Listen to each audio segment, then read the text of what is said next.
অসমৰ জিলাসমূহৰ ভিতৰত অন্যতম ইতিহাস প্ৰসিদ্ধ গোলাঘাট জিলা। আপুনি যদি আমাৰ জিলালৈ আহে আপোনাক আদৰিব বিশ্ব প্ৰসিদ্ধ কাজিৰঙা ৰাষ্ট্ৰীয় উদ্যানে, য'ত বিচাৰি পাব এখন সজীৱ আৰু প্ৰাণময় পৃথিৱী।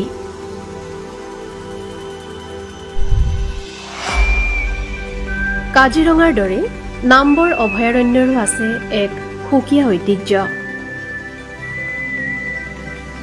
দৈয়াং ধনশিৰিৰ উৰ্বৰা ভূমিৰ সজীৱ পথাৰৰ ৰহনে পংকিলতাৰ মাজত আপোনাক দিব জীৱনৰ অনাবিল আনন্দৰ জোৱাৰ। মুঠ ৩,৫০২ বৰ্গ কিলোমিটাৰ মাটিকালি সামৰি থকা গোলাঘাটে ১৯৮৭ চনৰ ৫ অক্টোবৰত পূৰ্ণাংগ জিলাৰ স্বীকৃতি লাভ কৰে।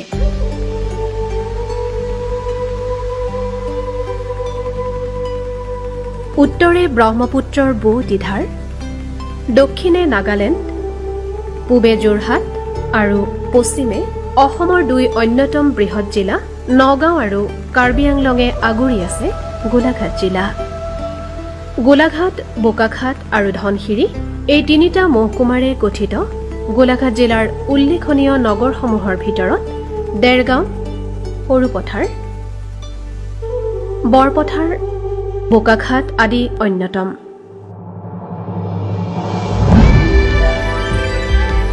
ঐতিহাসিক দৃষ্টিকোণৰ পৰা গোলাঘাট জিলাই ৰাজ্যৰ ভিতৰতে দখল কৰি আছে এক সুকীয়া স্থান। এনে বহু ইতিহাসৰ সাক্ষ্য বহন কৰি আছে দেওপাহাৰৰ প্ৰাচীন ভগ্নাৱশেষসমূহে। আহোম ৰাজত্বৰ অভ্যুত্থানৰ আগলৈকে এই জিলাৰ কাছমাৰী আছিল কছাৰী ৰাজ্যৰ ৰাজধানী।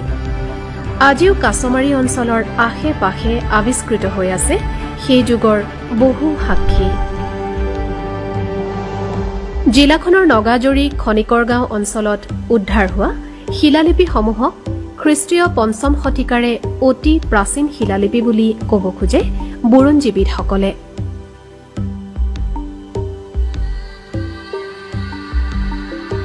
মেঘেৰিটিঙৰ শিৱদৌল নিৰ্মাণ কৰিছিল স্বৰ্গদেউ ৰাজেশ্বৰ সিংহই।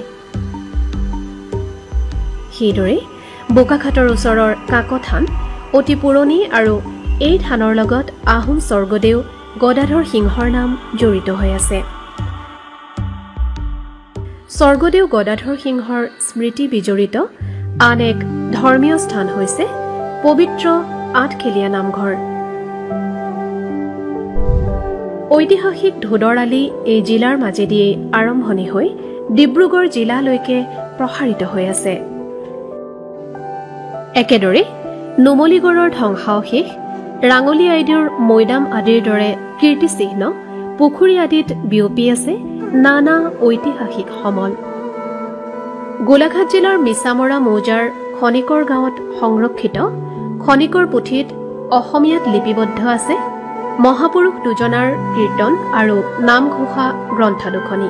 এই পবিত্ৰ গ্ৰন্থ পৰম আধ্যাত্মিকতাৰে পদব্ৰজে ৰাজ্যৰ প্ৰান্তে প্ৰান্তে কঢ়িয়াই নিয়া হয় ভক্তৰ দৰ্শনৰ বাবে। ভাৰতৰ প্ৰথম স্বাধীনতা সংগ্ৰামৰূপে স্বীকৃত ১৮৫৭ চনৰ চিপাহী বিদ্ৰোহতো জড়িত হৈছিল গোলাঘাট জিলাৰ নগুৰা অঞ্চলৰ নাম। ১৮৫৭ চনৰ ২৯ অক্টোবৰত নগুৰাত থকা চিপাহী ছাউনীতে অসমত প্ৰথমবাৰৰ বাবে ব্ৰিটিছ বিৰোধী স্থিতি গ্ৰহণ কৰা হৈছিল। ভাৰতৰ স্বাধীনতা সংগ্ৰামত অৱদান আগবঢ়োৱা বহু কেইগৰাকী সংগ্ৰামী তথা শ্বহীদ আছিল গোলাঘাট জিলাৰ। সৰুপথাৰৰ কুশল কোঁৱৰ আছিল ১৯৪২ চনৰ বিপ্লৱত ব্ৰিটিছ চৰকাৰে ফাঁচীৰ কাঠত ওলমোৱা দেশৰ একমাত্ৰ শ্বহীদ। এই বিপ্লৱতে শ্বহীদ হোৱা আন এগৰাকী স্বাধীনতা সংগ্ৰামী কমলা মিৰিৰ ঘৰো আছিল গোলাঘাট জিলাতেই। গোলাঘাট জিলাৰ অন্যান্য কেইগৰাকীমান স্বাধীনতা সংগ্ৰামী আছিল দাৰিকী দাস, বিজু বৈষ্ণৱ, শংকৰ বৰুৱা, তাৰাপ্ৰসাদ বৰুৱা, গংগাৰাম বৰমেধি, ৰাজেন্দ্ৰনাথ বৰুৱা, দ্বাৰিকানাথ গোস্বামী আদি। মহামানৱ মহাত্মা গান্ধীৰো গোলাঘাটলৈ আগমন ঘটিছিল ১৯৩৪ চনৰ ১৫ এপ্ৰিলত। গান্ধীজীয়ে যি স্থানত বহি বক্তৃতা দিছিল সেই স্থান আজিও সংৰক্ষিত হৈ আছে গোলাঘাট নগৰৰ মাজমজিয়াত 1999 চনৰ কাৰ্গিল যুদ্ধৰ শ্বহীদ কেপ্টেইন জিন্তু গগৈ গোলাঘাট জিলাৰ সন্তান। অসমৰ কেইবাগৰাকীও নমস্য ব্যক্তিৰ জন্মস্থান গোলাঘাট। অসমীয়া অভিধান হেমকোষৰ স্ৰষ্টা হেম বৰুৱা, প্ৰথম অসমীয়া সনেট ৰচোতা তথা জোনাকী যুগৰ ত্ৰিমূৰ্তিৰ অন্যতম পণ্ডিত হেমচন্দ্ৰ গোস্বামী, প্ৰসিদ্ধ সাহিত্যিক তথা অসম সাহিত্য সভাৰ সভাপতিৰ পদ অলংকৃত কৰা সৈয়দ আব্দুল মালিক, 2020 বৰ্ষৰ জ্ঞানপীঠ বঁটা বিজয়ী প্ৰসিদ্ধ কবি নীলমণি ফুকন, ডক্টৰ নগেন শইকীয়াৰ দৰে মনীষীৰ জন্মস্থান গোলাঘাট জিলা। অসমীয়া সাংস্কৃতিক জগতখনলৈ বিশেষ অৱদান আগবঢ়োৱা অনুষ্ঠান 1895 চনতে জন্মলাভ কৰা গোলাঘাট এমেচাৰ থিয়েটাৰ ছচাইটিৰ আছে সুকীয়া পৰিচয়। অসমৰ প্ৰথম কথাছবি ৰূপকোঁৱৰ জ্যোতিপ্ৰসাদ আগৰৱালৰ জয়মতীৰ নাম ভূমিকাত অভিনয় কৰা আইদেউ সন্দিকৈ, ডালিমীৰ চৰিত্ৰত অভিনয় কৰা স্বৰ্গজ্যোতি বৰুৱা, ৰাজমাৰ চৰিত্ৰত অভিনয় কৰা মোহিনী ৰাজকুমাৰী আছিল গোলাঘাট জিলাৰেই জীয়ৰী।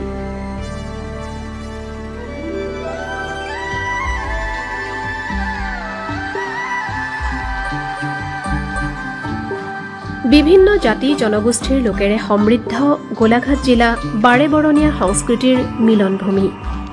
মিচিং, বড়ো, কছাৰী, চুতীয়া, আহোম, মণিপুৰী, নেপালী তথা চাহ জনগোষ্ঠীয় লোকসকলে স্বকীয় বৈশিষ্ট্যৰে একতাৰ মাজেৰে বাস কৰি আহিছে এইখন গোলাঘাট জিলাত। গোলাঘাট জিলাত আছে কেইবাখনো আগশাৰীৰ বিদ্যালয়। গুণগত মানৰ শিক্ষাৰ প্ৰসাৰত এইসমূহ শিক্ষানুষ্ঠানৰ আছে বিশেষ কৃতিত্ব। ইয়াৰ উপৰি জিলাখনত আছে বিদ্যায়তনিক দিশত আগবঢ়া কেইবাখনো উল্লেখনীয় মহাবিদ্যালয়, য'ৰ পৰা শিক্ষা গ্ৰহণ কৰা শিক্ষাৰ্থীয়ে দেশে বিদেশে উজ্বলাইছে জিলা তথা ৰাজ্যখনৰ নাম।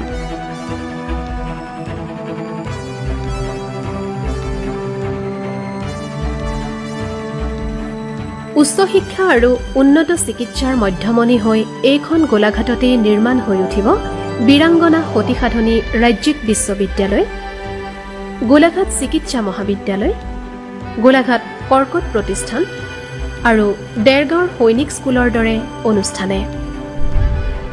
ক্ৰীড়াৰ ক্ষেত্ৰত আন্তঃৰাষ্ট্ৰীয় কৃতকাৰ্যতা লাভ কৰিছে গোলাঘাটৰ খেলুৱৈ লাভলীনা বৰগোহাঁই, উমা চেত্ৰী আৰু নয়নমণি শইকীয়াই।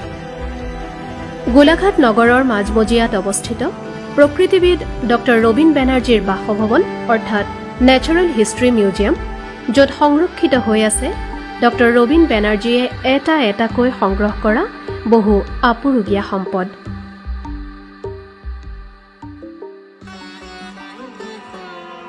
সংগ্ৰহালয়টিৰ সন্মুখতে আছে শ্ৰীমন্ত শংকৰদেৱ উদ্যান।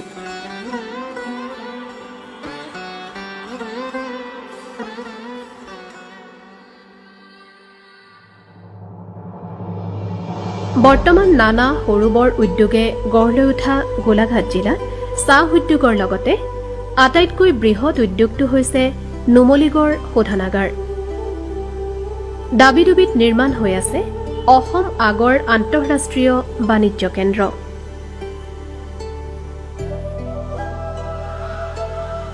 গোলাঘাটত গঢ়ি উঠিছে যোগীবাৰী গ্ৰাম্য প্ৰকল্প, চুকাফা ক্ষেত্ৰৰ দৰে অনুষ্ঠান। স্থাপন কৰা হৈছে বীৰাংগনা সাধনী কলাক্ষেত্ৰৰ দৰে অনুষ্ঠান, যি গোলাঘাটৰ পৰ্যটন ক্ষেত্ৰক সমৃদ্ধ কৰি তুলিছে। গোলাঘাটত নিৰ্মাণ কৰিবলৈ লোৱা হৈছে অত্যাধুনিক তথা বিভিন্ন সা সুবিধাযুক্ত উপায়ুক্তৰ কাৰ্যালয়। আজিৰ গোলাঘাট প্ৰাকৃতিক সৌন্দৰ্যৰ ৰম্যভূমি। ইয়াৰ লগতে বাৰে বৰণীয়া অসমীয়া সমাজ সংস্কৃতিৰ বাহক, যি অসমৰ মানচিত্ৰত জিলিকি আছে নানা ঐতিহ্য ঐশ্বৰ্যৰে মহীয়ান হৈ। এই সকলোবোৰলৈ গোলাঘাট আগবাঢ়িছে সোণসেৰীয়া বাটেৰে। গোলাঘাট জিলাবাসী ৰাইজৰ সহযোগত গোলাঘাট জিলা প্ৰশাসনে সৰ্বাংগীন বিকাশ আৰু জিলাখনক উন্নয়নৰ শিখৰলৈ লৈ যোৱাৰ বাবে নিৰৱচ্ছিন্নভাৱে কাম কৰি আছে। এই যাত্ৰা হওক অবিৰত গোলাঘাট হওক অগ্ৰগামী।